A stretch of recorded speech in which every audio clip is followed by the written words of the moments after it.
Live. Welcome everyone to Chronologically Gaming. This is the Chronologically Gaming pre-show. We now stream once a week, every Tuesday nights. So if you remembered and you're here, welcome. We play every video game in order of release. We started all the way back in 1971. And if you thought we missed some games, we are making sure that no game is left behind. And we're not partial to a certain console or a certain computer. We are seeing and playing everything. And to my knowledge, there is no one else that is this crazy about video games or showing this much about video games. Welcome everyone to the Chronologically Gaming show, or the pre-show. We're going to see and play everything. And tonight is a kind of a special night. Now that we're streaming only once a week, every Tuesday nights, we go a little bit longer. So there's a lot of games that we're going to be covering. Howdy, Brad. Welcome in. Brad in Sioux City. How are we doing tonight? I have a massive script for tonight. Hey, Mike. How's it going? It's going pretty well. Now that we're going back to see and showcase games on the backlog and play everything from the stuff we missed, there's so much that I'm learning even more and playing even more. Oh, the Interton 2000. Oh, James, that release date was taken from a few different places. Some people just, said 1975, but then some people said the Interton 2000 was the summer. And so I found just two sources that said between July and August. So I just said, okay, we'll just say sometime in July is when it was released. That's right. It's always a party here on Chronologically Gaming too. And we are having people that are watching the show, not here live on the show, but there's people that are watching the past videos, and they are playing the games along with, trying to play everything chronologically, kind of like we are. That's already this show is already a big task. But for the people that are, I don't even know if the people are watching this part of the live show, because we post the videos later. We cut out this pre-show and the opening. We just go right into the main show. If you're playing the games while we're playing all the games in order, that is monumental. That's pretty cool. Hey, thanks so much, Mike. Yeah, I've really been enjoying the backlog videos. And yes, we're going to see some more Gorf. If everyone has been here since the beginning, you know that this isn't the first time we've seen Gorf. This will be the first time we've seen Gorf on a home console. No, it's not even that. I'll have to double check my notes. This is the pre-show where anything goes. And not only have the backlog videos been fun for me, I've also been playing all these games on a site called RetroAchievements, and I posted RetroAchievements down below, and it's been so fun because RetroAchievements is essentially you're emulating the games, but they give you goals to accomplish in all these games that had no achievements whatsoever. So I am learning how to play these games way better than before. And specifically, Space Invaders is a really good one. I've learned so many tricks from Space Invaders because of RetroAchievements and among other games on the Atari 2600, that now when we do the backlog videos, when we get to these games again, I might show, here's how you really play the game, because most of the time we're just giving you the first experience. What's the first time that would have happened when you play the game, rather than, an expert playing the game. That would be another cool idea if we can get some speedrunners or experts also on the show to play the game, like a master would have. I know, Paul. Yes, that is missing from this one. And previously, when we saw Gorf on the Commodore Max machine, the Commodore Max machine one, I said on the live show, it has all the scenes of Gorf in the arcade, but it doesn't. The only one that has the Galaxian scene is in the arcade. At least, up to this point, at least. We're going to see homebrews and people making Gorf games later. Yes. Getting a retro to run. Yeah, getting a game just to run. Well, that's true here, because when we see and play everything, there's so many games that are tricky to run into, or get actually to boot up. Just remember to know all your basic commands. Oh man, we got a lot going on. And I went back and played the arcade one just to have a little more context, but so much Gorf. All right, it's showtime.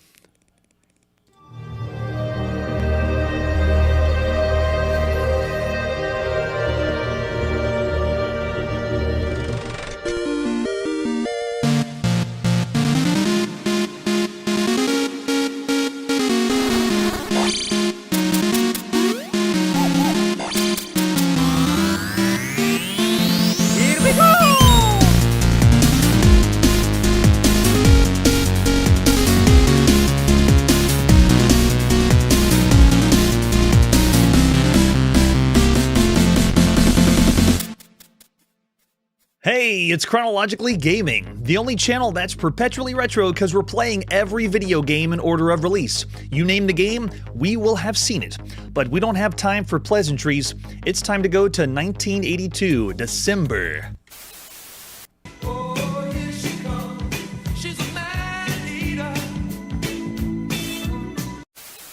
We were last on the Timex Sinclair 1000, Sinclair ZX81, playing Frogger. Yes, Frogger. And I can't have enough Frogger. We got to get more Frogger and more ports of Frogger. Let's see what our next game is. Our next game is truly in the United Kingdom as we play on the BBC Micro. This is Fun Games. Fun Games, if they tell us it's fun, that means it has to be. Here's the box for Fun Games. Oh yeah, we're going to have lots of fun, especially when you look at the front of this box. We got Breakout, we got Dodgems, we got Flash, and we got Snake. This is another compilation style game. This game is only found on the Acorn BBC Micro. It's the 49th time we've seen any game on this home computer so far. And if you look at the bottom left, we got Acorn Soft. You look at the top right, we got BBC Soft. And we're going to have so much fun playing games. And I think that's it. And all we have is screenshots. Very hard to find this box. It was on eBay that I found that one.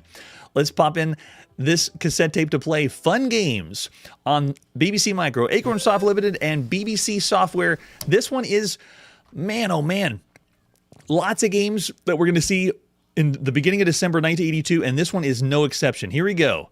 First, we can pick the game we want to play. This cassette has Breakout, Dodgems, Flash, and Snake. This is the 14th time we've seen Acorn Soft Limited on the show, doing games like Meteors, Countdown to Doom, Sphinx Adventure, and Castle of Riddles. But BBC, the British BBC Software, this is the very first video game we've ever seen by BBC Software. So go BBC. So we can pick the game we want to play.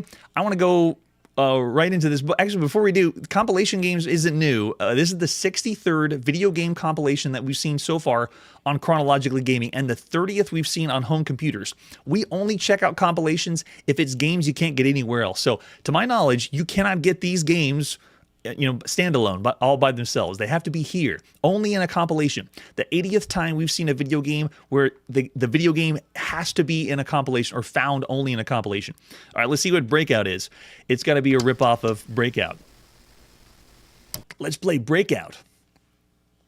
That's right, Paul. It has to be true. All right, so to move the bat, we use Z and X. We've done that before and knocked the bricks out. It's unlicensed Breakout called Breakout.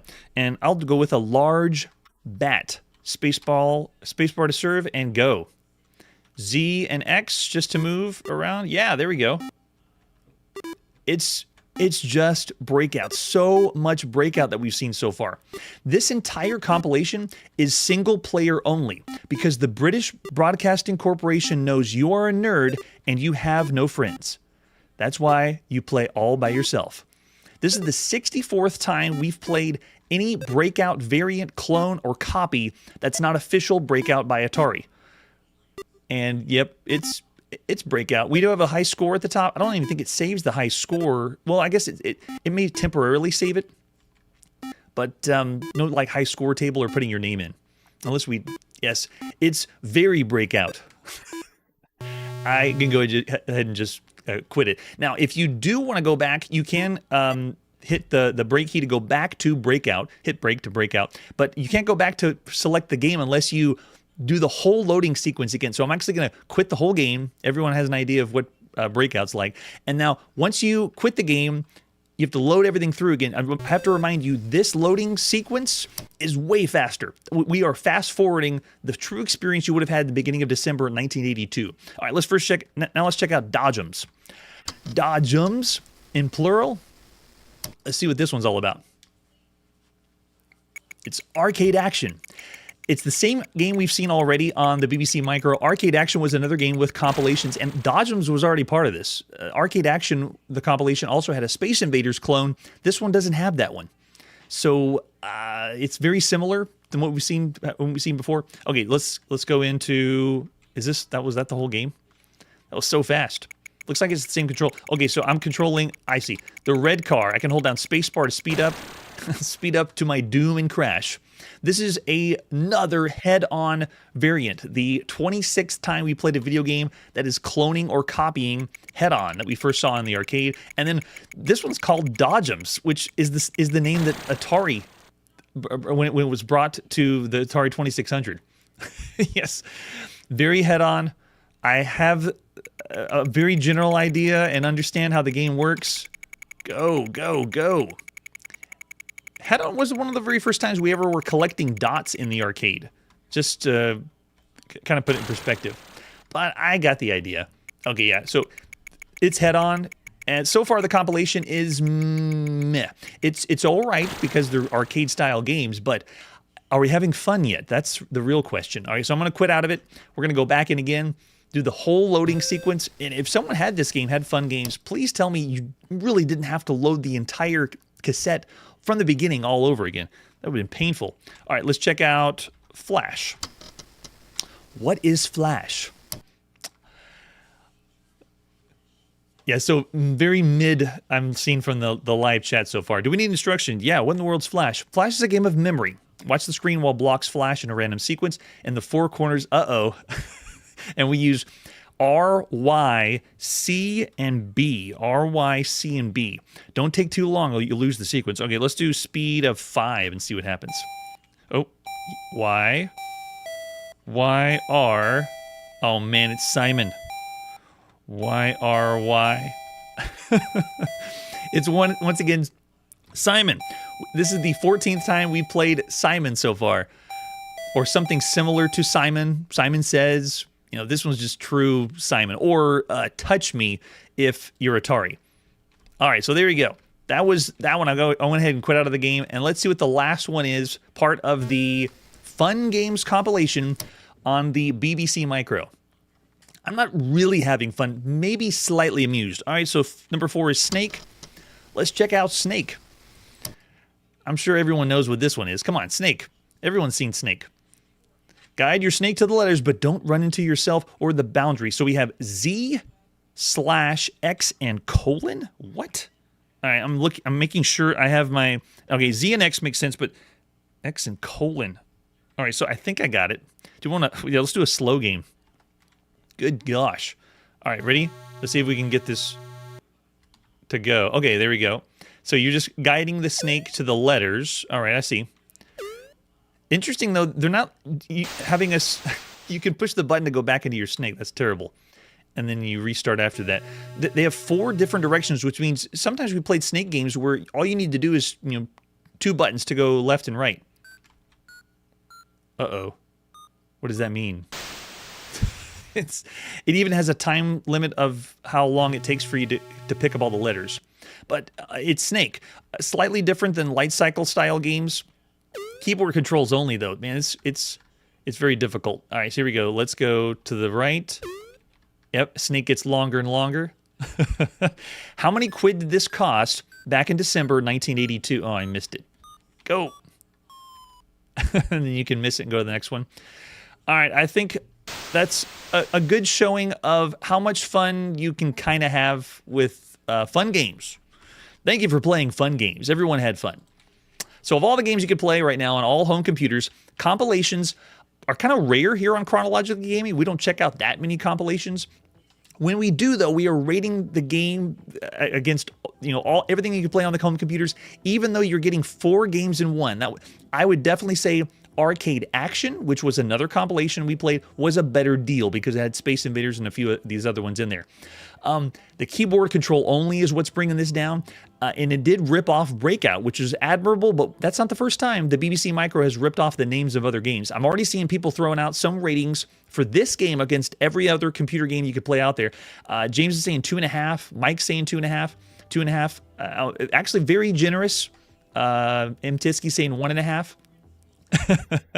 Oh, Key Punch Software. We haven't even seen them yet, Paul. So of all the games at this point, I'm actually in contention with most everyone else. It's around the average range, but not, I wouldn't say bad. This is not a bad game overall, considering everything else that's out there. I'm going to say 2.5 stars against everything that you could play on all home computers. All right, so after that game, let's see what our next game is. It's now time to go to Japan. Our next release is on the NEC PC 6001. This is Shooting Invaders and Galax Convoy. Here's the box for Shooting Invaders. Again, a really hard one to find. You can see I tried several scans, tried recreating some of the scans, still can't get the best scan of this box. This one is only on the PC 6001, and it's the 11th time we've seen any video game on this home computer. This one is by Pony Canyon. They're going to go on to do so many games. This is the second time we've seen Pony Canyon after Spy Daisakusen. And this one is another one, a compilation. It's only 2 games, but it's still a compilation. The 64th time we've seen a video game compilation, and the 31st time we've seen it on home computers. This one is only, these games are only found in this compilation, again, to my knowledge, and it's the 81st time we played a video game that is compilations of games that are only in this compilation. So I'm pretty sure we can figure out what the game is by the title. Shooting Invaders or Galax Convoy are the names of the games. You can see the box is very sci-fi-ish. Flip it over the back, and we have screenshots, and that just ruins the whole, that spoils the whole experience. I mean, look on the left. Shooting Invaders? Yeah, it's Space Invaders. Look on the right. It's Galax Convoy. Probably going to be Galaxian, right? I'll let you translate and read all the rest of the instructions if you want to. We also have some scans, again, I found on eBay or other locations. Really, really hard to find a box and information, but there is How to Book, which I really want to make How to Book one of the highlights of this show. That's the manual, and then down at the bottom is the cassette tape, because you played video games on cassette tapes here in December 1982 with the example of the box. But that's pretty much all I have for this compilation. All right, so this one has the 2 different versions. I think you're flipping over the cassette to play each one. Let's check out Galax Convoy or Galax Convoy. This one is Pony Canyon and Rotus, released at sometime at the beginning of December 1982. All right, so this always boots up and it asks you what kind of basic you want. Now, we're using a slightly later model of the 6001. This is the Mark II 6601. First thing you have to do is insert the cassette tape. I'm going to make sure we have the Shooting Invaders in. I want to play Shooting Invaders first. And then you have to know what version of basic you want. I'm going to go with 1, and then how many pages you want. You found out all this from the manual or on the cassette tape. All right, so ready? And now we can load. And again, this experience is way faster than what you would have done in December 1982. You just have to know the command. So they found Invaders. Ready? We know How to Book. We got a little glitch there at the beginning, but now to play Invaders, we go hit S to start. Oh, actually, no, I didn't hit S fast enough, and it goes into a little attract mode. That's cool. All right, so let's go S. All right, so Shooting Invaders, I start off with moving left and right, and I have just spacebar to fire. Oh man, it is so choppy. At least the movement. Look at the bottom how my spacecraft is moving. It's slow to respond, very slow. But it does work correctly, and I do have the barriers like we do in the arcade version of Space Invaders. But man, compared to the other Space Invaders we played for home systems, especially since just recently we saw on the home console, the Atari 5200, animated Space Invaders, this has a lot to be desired. I don't even think I can get to the UFO. When you die, it looks like an oil tower exploded. Oh, see, they blew up the base already. And no, we saw some games in this system that were not so choppy. This one is surprising. I wonder if they followed the same pattern with the UFO bonus at the top, where you shoot it at the right time, you get a different amount. Let's see if we can get a better shot. No, it looks like it's maybe 50 every time, or maybe I'm just hitting it in an unlucky position. So simple sound effects. Oh, it did. That was 150. So it's following the same bonus that in the arcade for the UFO at the top. Man, the humble beginnings of Japanese video games. Now, we've seen really, really simple concepts in games. In fact, when you look up the beginning or history of home computers in Japan and the video games they were playing, a lot of times you're not going to get the same level of documentation that the United Kingdom and parts of Europe did for their home computers. And I wonder if it's because they just didn't think of them as important as the later video games. But you can kind of see here, this really isn't much. There's not a lot going on here. We can't really go into the game itself. So I'm actually going to do a complete reset. I'm going to reset the system. I'm going to flip the tape over, and I'm going to put in Galax Convoy. and we're going to check that one out. Here we go. So now that was the first part of the compilation. Here's the other side of the cassette. We're going to do again basic one with only 16K. Don't try to do anything faster or it'll go too quick. We want 2 pages, and then let's load it up. I'm ready. We found Galac. Let's run this. Again by Rotus, and I'm going to let it go through the attract mode. So it's a fixed shooter that we just played. That was the 408th fixed shooter that we've seen so far on Chronologically Gaming, and the 238th that we've seen on home computers so far. At least both of these games are going to be fixed shooters. This was the very first time we ever saw a fixed shooter on the PC 6001, but not the first time we've seen a fixed shooter from a Japanese home computer. Both of these games are single player only. There is no multiplayer modes whatsoever because Pony Canyon knows you're a nerd in Japan and you have no friends. That was Space Invaders that we just played, and that was the 107th variant of Space Invaders we've seen so far. Of all the Space Invaders up to this point, that was one of the lower tier Space Invaders, considering it's being rated against everything on home computers. But this compilation is 2 games. Let's see what Galac's Convoy is. Well, first of all, it didn't have an attract mode. All right, we go in and, oh, look, yes. Oh, we got a little bit of artifacting or glitching. It looks like it's blink. Wait, are the enemies going off the end of this? Some of the enemies were leaving the screen entirely. They didn't even want to play with me. But they traveled down to the end. Yeah, it's really close to Galaxian. But even then, it kind of reminds me of the Galaxian version we saw on the Bally Astrocade. The one that was the ripoff. I don't even think we were able to play it. We played the rebranded version because you can't take the name Galaxian. At least this one's called Galax or Galac Convoy, depending if you agree with what the title screen has or the game itself. I'm looking over in the chat. Yes, this one is slow to respond, and there is just, it seems like issues. You have to be very, very desperate to be willing to play some Galaxian on your home computer. I'm so glad we're playing these kinds of games now because we're going to be playing some really killer, genius computer games in Japan. This is not one of them. This marks the 84th time we've played a video game that is ripping off Galaxian. And bear in mind, there's tons of Galaxian-like games that we've also seen variants for. Man, there's a lot to be desired, though. It once again feels very choppy. It's slow to respond and tile-based, and in a way, it reminds me of a few of the Galaxian games, the poor ones that we played on the VIC-20. So right now, considering all the other games we've seen and played on all computers, there is way more competition for this style of game. Fixed shooter, Galaxian variant, you know, Space Invaders. And even though this is 2 games in one, this is it's pretty bad. All right, so I'm going to go ahead and quit out of it. Hopefully I didn't pay too much for this compilation, but there you go. That is the 2-game compilation, Shooting Invaders and Galac's Convoy, or Galac Convoy, depending on how you translate it. I'm going to look over the chat. Yeah, I'm seeing really low scores. We got Paul saying 1.5, Mike saying 0.5, and Brad saying 2 stars. Jeremiah's 1.5. So right now in December 1982, if you went back to this time period and you had a chance to see all the games, and we have, how would you rate this compared to every other video game you could play on all home computers? That's why you need to come for the live show and be a Chronologically Gaming influencer. Oh, nice, Mark. I like the 2 stars there. 2 stars is around what I'm thinking. I'm seeing Jeremiah, James, and M. Tiskey. There's 2.5 stars.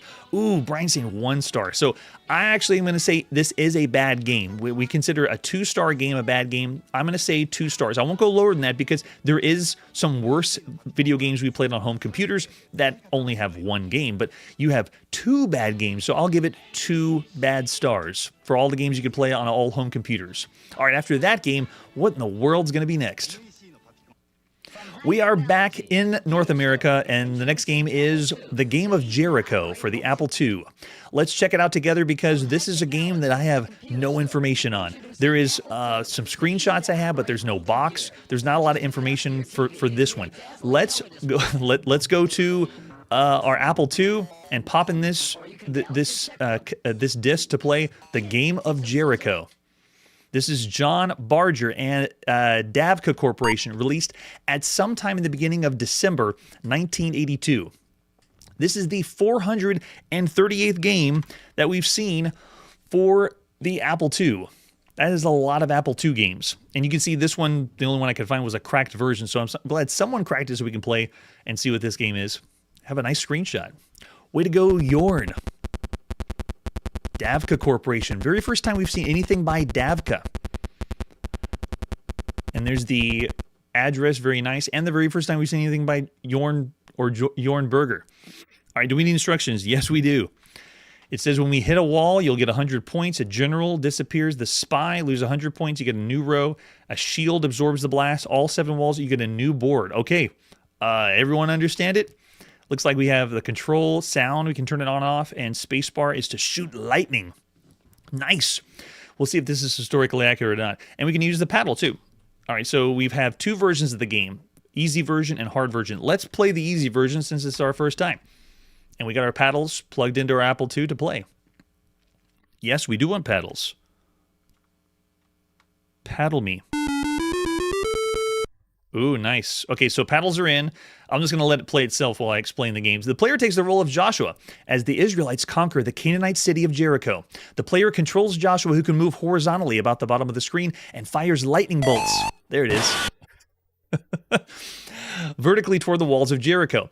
Guarding the walls are shields and Canaanite generals. The Apple II version, like this one, the player can shoot between the shields to destroy the generals. The later version we're going to play is the player has to shoot between small gaps in when they appear. When you do this, the player has to avoid the Canaanite arrows which rain downwards. The player's goal is to shoot all 7 pieces of wall guarded by the shields and generals, revealing the word Jericho. After doing this, the player advances to a more difficult level, and then it progresses over and over. Intermittently, there might be a spy that will appear, and if they're shot, the row of generals reappear. So we obviously died. Now let's play for real. Very simple concept. 1 button, get past the shields, and then if you get to the walls in the back, we got a C that appeared. We want to make Jericho appear. Man, I can understand. What in the world is the sound? Is someone yelling at us or screaming? It almost sounds like it's digitized speech, but it's not. It's just noise. How did they get the Apple II to scream that way? And we played People Pong on the Apple II where they had actual people dying. This is so strange. It is yet another fixed shooter, sort of. We consider these games not really fixed shooters, actually. We call these games shooting gallery games, like arcade shooting gallery games. In other words, it is a proto-fixed shooter, proto-Space Invaders. It's meant to be like a true shooting gallery that you would in the arcade. What in the world is that sound? That's terrible. Maybe they are recording someone being tortured. This one is the 59th video game we played that's a shooting gallery video game, coming from the veins of games like Seawolf or Dog Patch, County Fair, Carnival. But really, this reminds me of another game we played called Sticky Bear Bop, which was supposed to be educational. This one's definitely not educational. This game is by Davka, and we're going to see a lot of games by Davka as done, or at least advertised as Jewish software, or software that's meant to be based on Jewish culture. This game is single player only. You have no game modes, no multiplayer modes whatsoever, because Davka knows you are a nerdy Jew and you have no friends. You have to play by yourself, just like I am. Has another game with our arcade loop. We're playing over and over again until we can reveal the words Jericho. But this game, as terrible as this is, and as terrible as this sounds, this has a lot of first of things we've never seen before. And usually that's rare on Chronologically Gaming. The first thing is, this is the very first video game that has anything to do with the Bible that we've seen so far. This marks the very first biblical video game. This takes place at the fall of Jericho, sort of. You know, it's not historically accurate. It is inspired by the Bible. It is the first setting that's in a biblical setting and first religious-themed video game we've ever seen on anything on all systems. There was another video game we saw called Jerusalem Adventure on the Dragon 32, but that one had nothing to do with the Bible. It just took place in modern-day Jerusalem, or the Middle East. This game we're going to see later on the Atari home computer. I don't know how it's going to fare any better than this one, but we're going to see that sometime around 1983. of all the video games we've seen up to this point, I know this is the first biblical or religious themed video game, but wow, this is so far from historically accurate, I can't even fathom. This is terribly inaccurate. The whole point of the walls of Jericho falling down was there was no they didn't do anything to the Canaanites. They just marched around and blew trumpets. I am playing as Joshua, throwing lightning, like shooting lightning from my hands, so it is not historically accurate whatsoever. Has nothing to do with the Bible. Oh man, and the sound is just crazy terrible. All right, thank you for playing the game of Jericho. I'm so glad we're done with that one. I've said more than anyone at this point in history has ever said about the game of Jericho. Of all the games you could play up to this point, this is one game. It does respond well. It is paddle controlled. It actually has, you know, a firing mechanic, game mechanic, but you can see how it continues on a loop like this. I'm looking over in the chat. Yeah, there's a lot of strange questions everyone has. James says 2 stars maybe. Mark says 3 stars. Brad's saying 3, which is about the average for all the games you could play across all home computers. Brian's throwing out 2. Yes, right? Yes, it was a biblically based game that isn't... it's not leading anyone to a Jewish culture or Christian culture whatsoever. The game of Jericho isn't helping anyone, and it's not helping me. Yes, the walls of Jericho. I'm actually going to go 2 stars for this one. It's a bad game. I would say around the same range of, you know, Galax Convoy, the two-parter we played. It's a bad game, but there's worse games out there that play worse, you know, not paddle controlled and so forth. But gosh, the sound would drive it even lower than that. All right, who knows what's going to happen next? Let's see what our next video game is. Oh, finally, we're going to the arcades. Please. The arcades cannot let us down. This is Gold Bug. Brand new in the beginning of December 1982. Let's check out some Gold Bug. This game is only found in the arcades, which isn't exciting. This is our 601st video game that we've seen in the arcades so far. And if you think those numbers are a little fudged, it's because right now we're going back to play games on the backlog and we're adding games to the arcades, so that's why this number is a little bit higher. As of right now, this one is our 601st video game we've seen in the arcade so far. Over 600 games. That's a lot of arcade games. This one's by Century Electronics. The 8th time we've seen this company doing games like Dark Warrior, Space Fortress, Dazzler, and Digger. And this game, you can see, is right here. There's Gold Bug. Yeah, you can see it. Oh, there's Hunchback, which we haven't seen yet, and a few games that we haven't seen at this point. This must be a later advertisement flyer. There's not a lot of information on this one. All we need to know is you use a joystick and you can move the joystick around to play the game. There's the arcade marquee, sort of. I don't even know for sure. It may be a fabrication of it. And yes, Palpuck's already spoiling what the game is. That's all the information that I have. Let's go to the arcade and check out Gold Bug. Century Electronics released at sometime in the beginning of December 1982. What's the game you play during the holiday season? I heard them talking. The game has speech? That's pretty cool. Gold Bug. I already have lower expectations now. Now I don't feel so excited going to the arcades, but we'll see.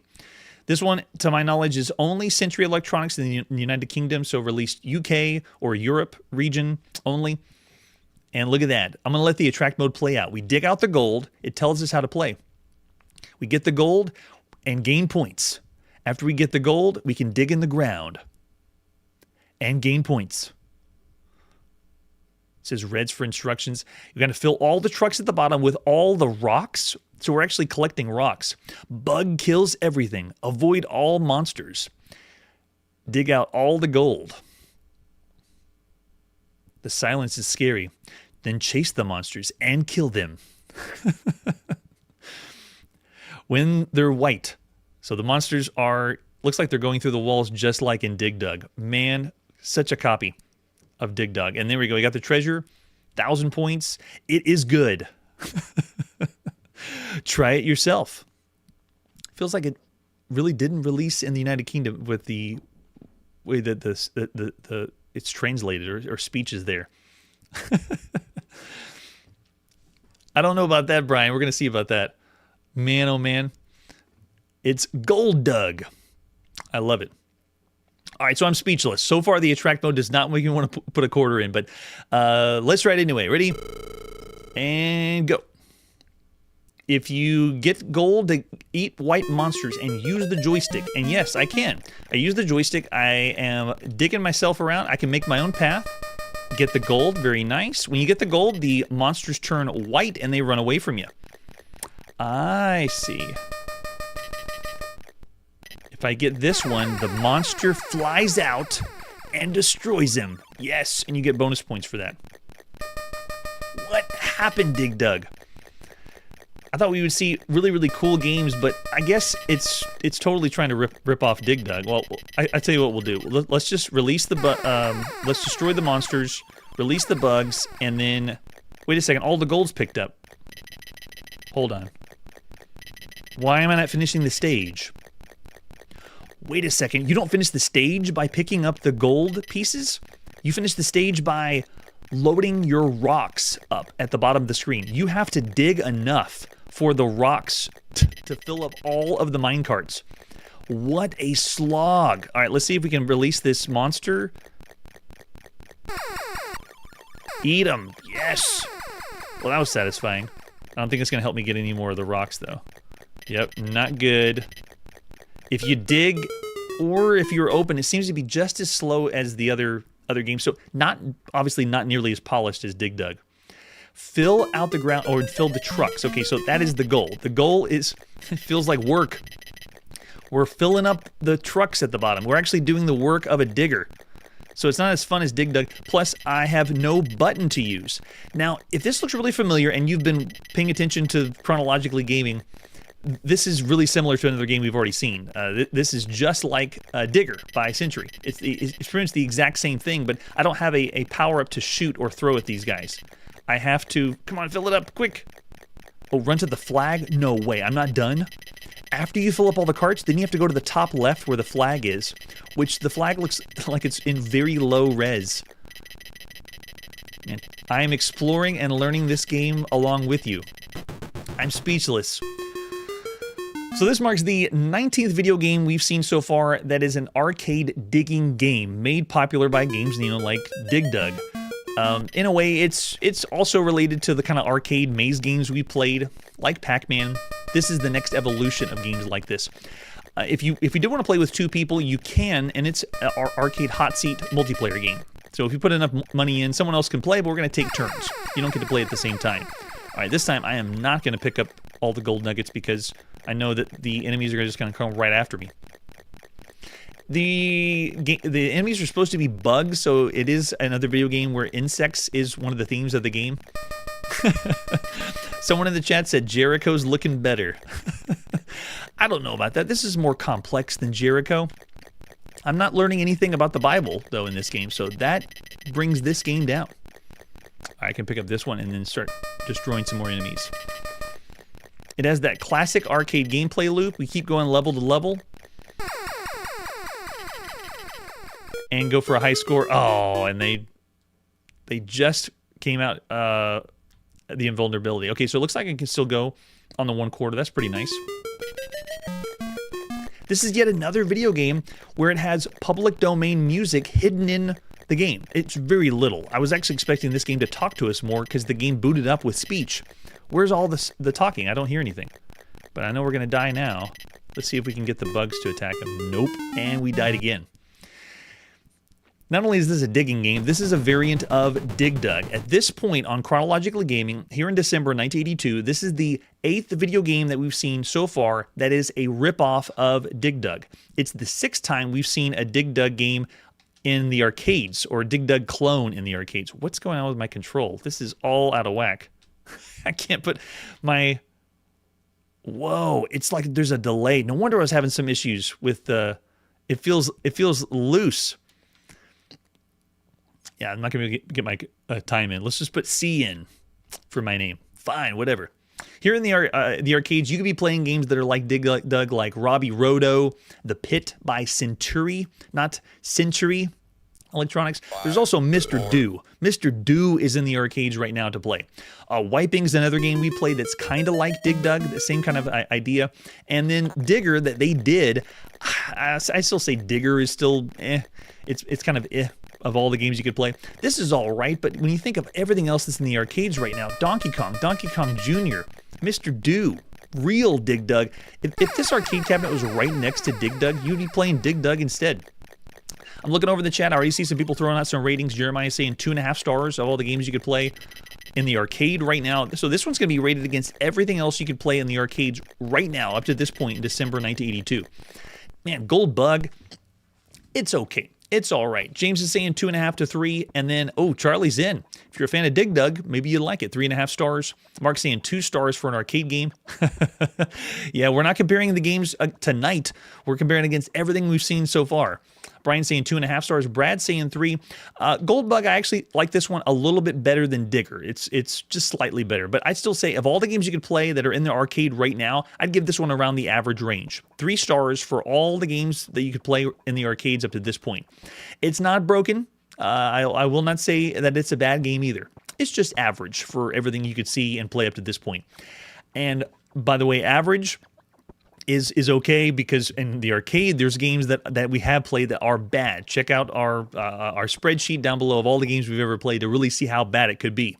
All right, so after Gold Bug, we're going to leave the arcades and see what's on the TV. Hi, I'm John Madden. And these guys at CBS Video Games have a terrific free offer that'll really jolt you joystick jocks. They've come up with a game that's so challenging, they've named it after me. Madness. They don't dare sell it. What? That's not. It can't be a real game. Here's how. Buy the 2 exciting games, there's some real games. Gorf, and they'll send you Madness free. Wait, available soon. Take it from a guy who knows a tough challenge when he sees one. Or 3 in this case. Wizard of War is tough. Okay, there we go. That's one we haven't seen yet. It's Gorf is just tough. Around the corner. We're going to check out that one. They'll have you on the edge of your seat and keep you there. But Madness will psych you out completely, and it's free. Just buy Wizard and Gorf, send in the fun voucher from each box with your name and address, and your ripped off. Receipt, no one got that and game. We'll send you Madness free. And when you get it, you're really going to get it. Oh, the date, that's why. I want it! Where did he come from? Oh, man, that's funny. I didn't think John Madden was going to be advertising for us. It's time to play on our Atari 2600. The brand new game in December 1982 is Gorf. Let's check out and play some Gorf. Here's the box for Gorf on your Atari 2600. This one we first saw in the arcades in 1981, and it was top tier. 5 stars, at least we gave it on Chronologically Gaming. We then saw Gorf on the Commodore VIC-20. 4 stars. Great game for a home computer. Then we saw Gorf on the Atari home computer. That one we gave 4.5 stars. Gorf on the Atari home computer was amazing. It was incredible. One of the best games you could play on all home computers when it came out. And then we saw Gorf on the Commodore Max machine, and it was 3.5 stars. It was okay. This one is our 190th video game that we've seen on the Atari 2600. 190 video games. That's too many video games.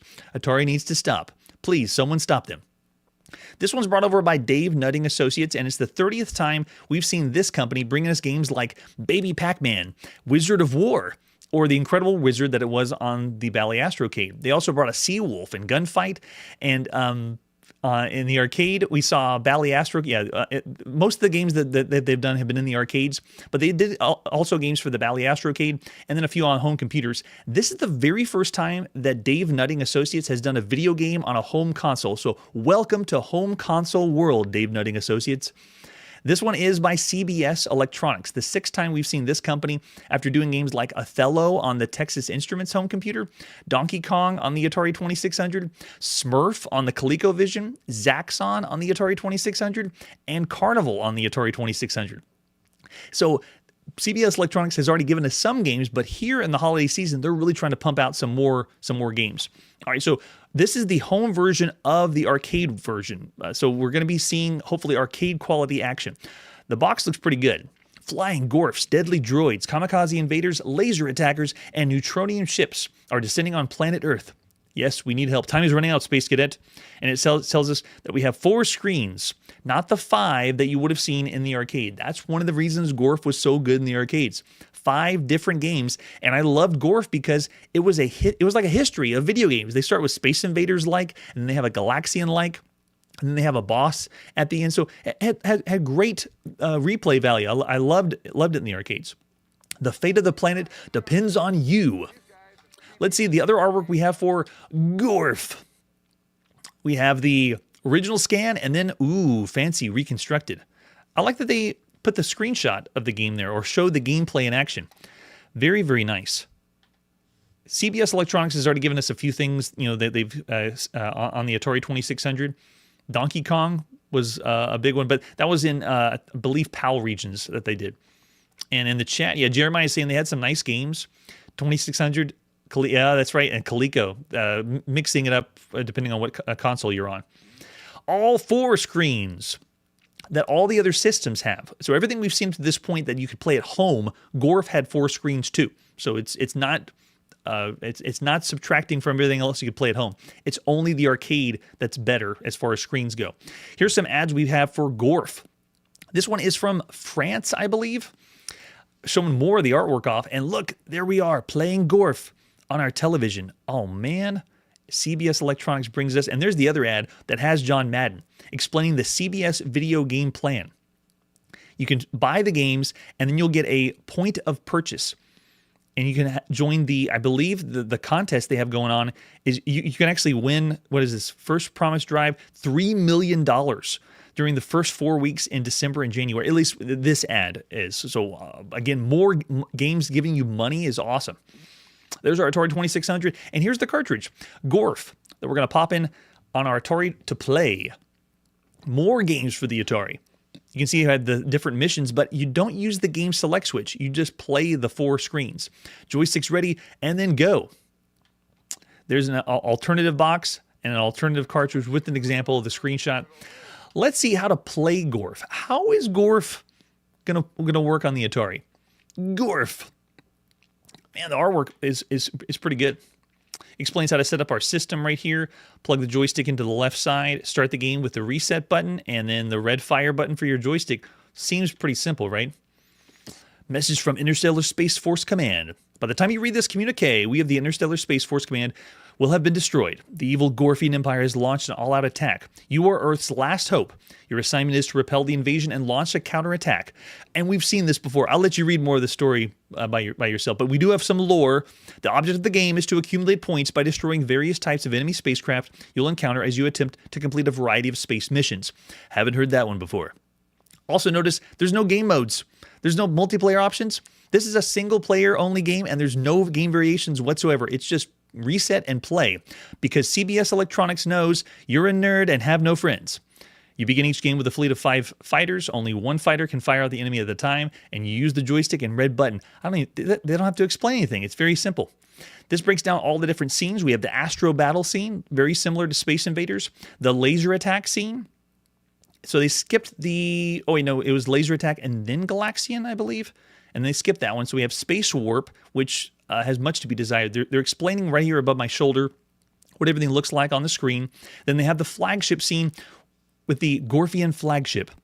You have to shoot the internal power reactor vent to blow it up. So you have to do a small shot into a small space, very similar to Star Wars. Thanks, Luke Skywalker.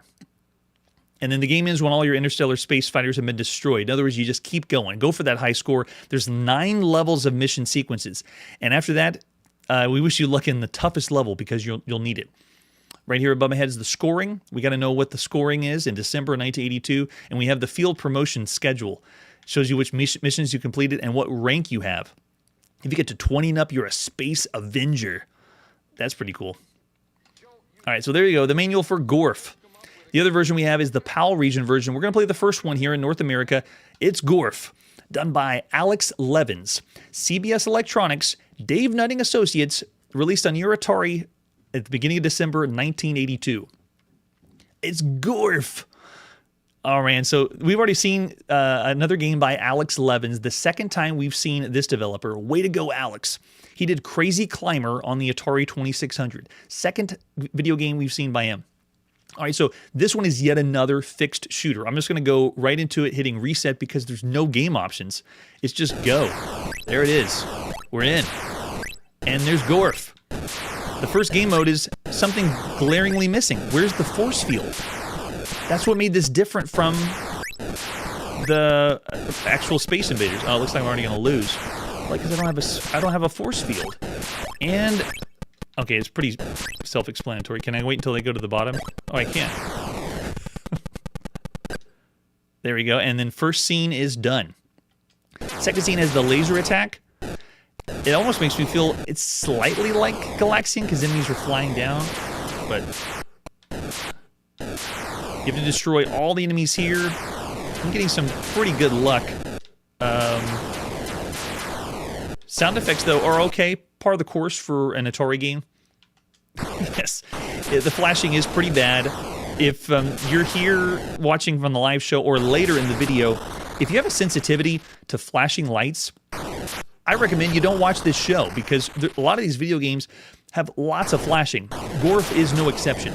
This one is worse than some of the other ones. We haven't seen flashing this bad on other ports of Gorf. All right, I need to save up my lives. You can see they're showing us down at the bottom the number of lives we have. Gorf also does something that I like to refer to as excessive fire mode, where if you continue to fire a shot, you can do like turbo, not turbo, you can just fire a really, really fast succession of shots down at near your craft because it's one shot at a time. All right, just dance with me. Dance with the enemies as they go around. There we go. We made it to the last and final stage. Just get one shot right in that exhaust port. I have limited ability to move. I don't know if you've noticed at the bottom of the screen, I get cut off on the left and right side. So it's takes a little bit while to get used to. Nope, missed it. Oh, they got me. Oh, that should have been it. That was the exhaust port, right? Come on, we can do it. That was it. No! It's getting closer. I guess as it gets closer, I'll have a better chance of hitting the exhaust port. Does that mean 0? It is. We're dead. And then we have to go back to the beginning again. If you do complete the first stage and you hit the spaceship in the exact spot and blow it up, then you just go right back to the beginning and the difficulty increases. So you just want to go higher and higher and see how long you can last. Classic arcade gameplay loop, score attack game. Controls, though, is very simple. It does feel a little bit limiting because of the amount of space I have to move around. Look at that. The enemies can go way off the screen, but I can't. I'm stuck. Let's get him. There we go. This game marks the 409th fixed shooter that we played on Chronologically Gaming. Move left, move right, and fire. Or just limited shooting happening on Chronologically Gaming. This is the 52nd fixed shooter that we played on all home consoles up to this point. And the 25th fixed shooter that we played on the Atari 2600 alone. Right now, some of the best fixed shooters that you could play on consoles right now would be games like Space Invaders on the Atari 2600. That one still rocks. That one's still really good. Demon Attack is a really, really good one that's you could play right now. There's also Sonic Invader on the VTech Creative Vision. Turmoil is another really good one that you could play on home consoles. Communist Mutants from Space is another really good one. Galactic Invasion on the Bally Astrocade. Phoenix is available on the Atari 2600. Commando Raid. Mega Mania, just to name a few. And this one has not as many things that are going for it that we've seen for other games on home consoles.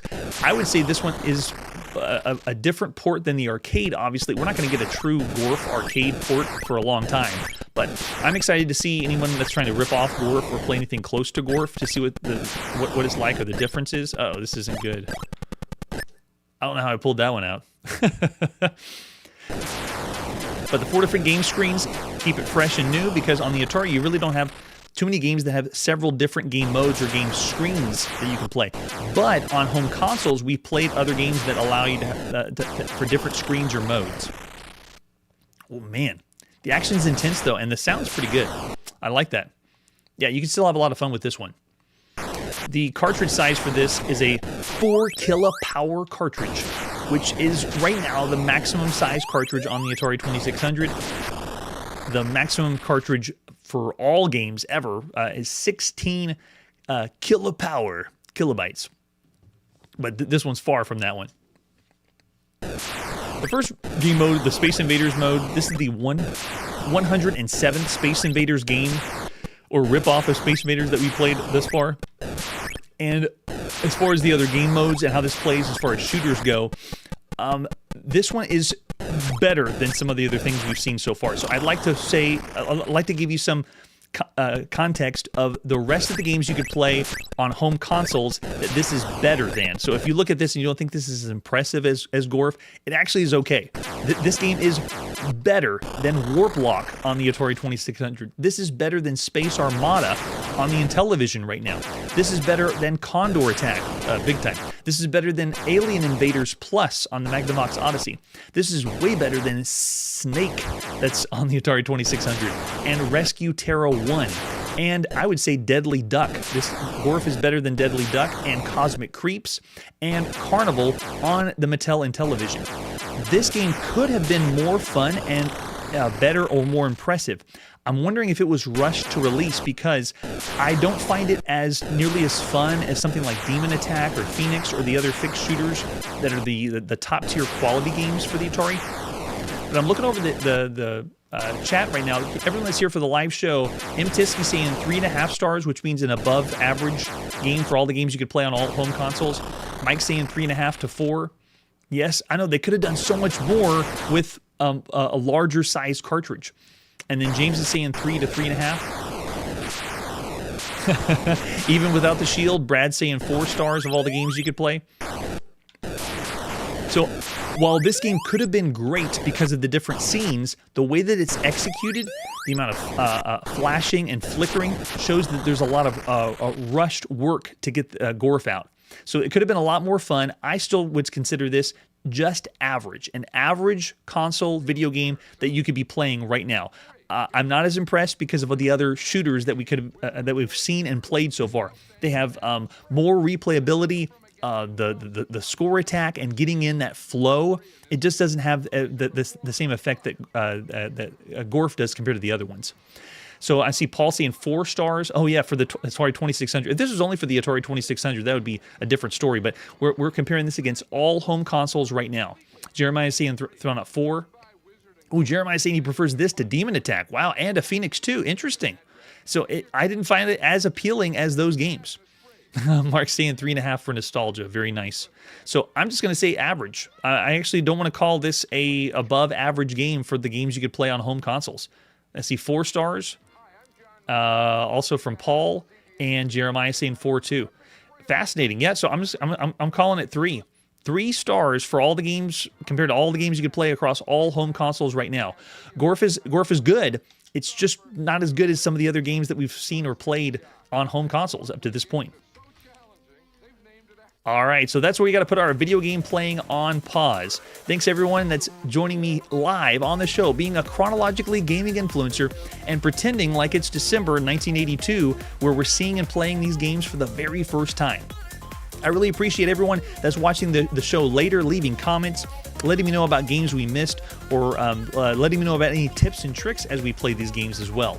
So next time on Chronologically Gaming, Grand Slam Tennis on a home console, more games by Konami for the Sword M5, and Lamasoft has us headbanging on the Commodore VIC-20.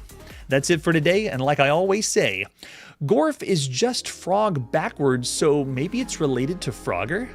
Hey everybody, thanks for checking out the channel and joining me on my quest to play every single video game in order of release. We'll be streaming live every weekday at 9 p.m. Central, so join us and let us know if we missed any games along the way. This video would not be possible without Launchbox, RetroArch, and MAME. Tell all your friends there's some crazy guy named Chronologically Gaming trying to play every single video game. We have links down below that'll send you to places like our Discord and Patreon, and one that says all the video games we've ever played. If you go there, it's a list of everything, and you can click right to the game you want to see. Chronologically Gaming is the name to look for. We are perpetually retro, and we will catch you next time.